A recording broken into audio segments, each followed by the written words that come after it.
Hello everyone, welcome back to my channel. And for today's video, as I promised, I'll gonna share with you the video that I have taken from the wedding that we have attended or we are invited. Actually, all my friends or all the Filipino friends that I have here in Karachi were invited. The thing is, they were not able to join with us because of some personal matters.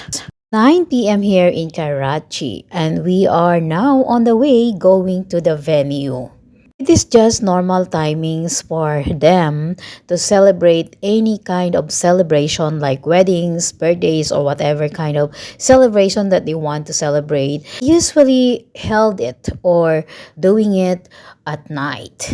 And just the simple celebration with family gatherings. Timings is just normal for them. 9 p.m. to 12 midnight, and for some till early in the morning. It depends on the place if they are allowed, but of course if the party is just at home, they can do it until early in the morning. But of course, if you will be doing it in the hall or in a rented place, there is always limited timings. It depends on the hall or the venue, but basically or normally, they are after 12 a.m. And that is, I think, according to the law. As the saying says, Karachi is the city of lights, although there is always no electricity in Karachi. But speaking of lifestyle, yes, the life begins at night here in Karachi. So we are here now in the venue, and this is the place that we are going to celebrate the weddings. We have reached at 9:30. And here we are. The hall is big. Oh, it's wide. Did you see that? There's a lot of fancy lights, and the table arrangement is very good. On the sides actually are all the foods, both side, left and right. And there is no much people yet because it's 9:30, and as I said, it's just this time people are just starting to come. It's very common also that people comes or the visitor comes very late, like for example, if you say 9 o'clock, they will come at 10 or 11:30 p.m.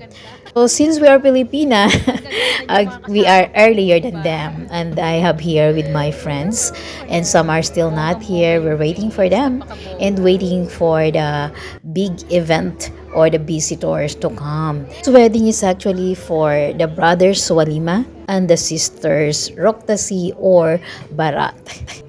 This kind of ceremony is also one of the most boring ceremony that you will be attending.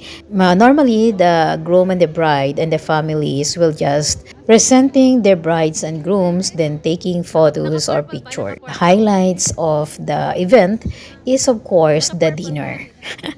Walima or Valima is a celebration from the family of the groom. This is after the marriage is done and the woman had already slept with the man, or the bride is already brought into the house of the groom. The Roktasi or Barat is actually a dinner from the family of the bride. And this time, the groom will bring the bride to their house.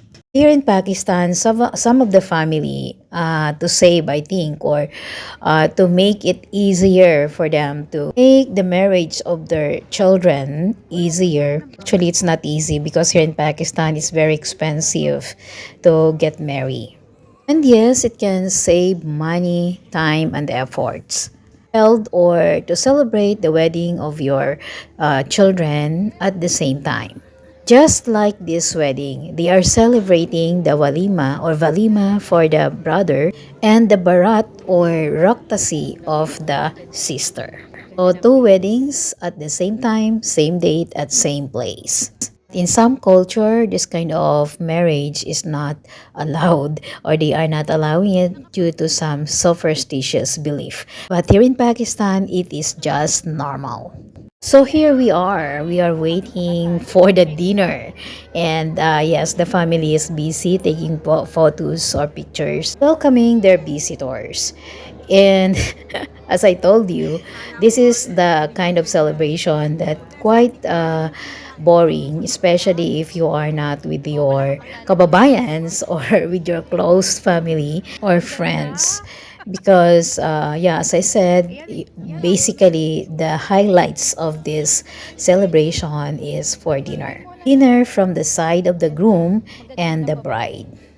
So if you will be attending this kind of celebration, you must be ready because sometimes they are the food is served very late. The food is served around 12 or almost 12 midnight. Visitors are late as usual.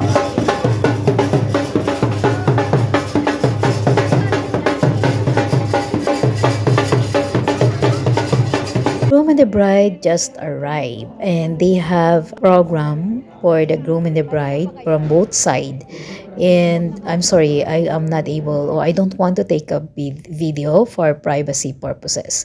Remember, this is a Muslim country and most of them still not allowing videos and they don't want to expose themselves. So let us just respect that.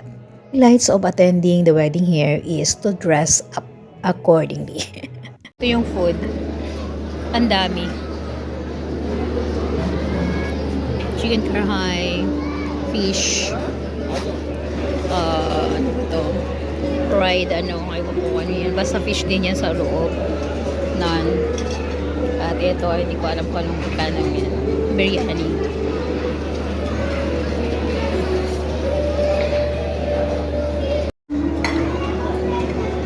Doon ang pagkain. Yan. Ang daming tao.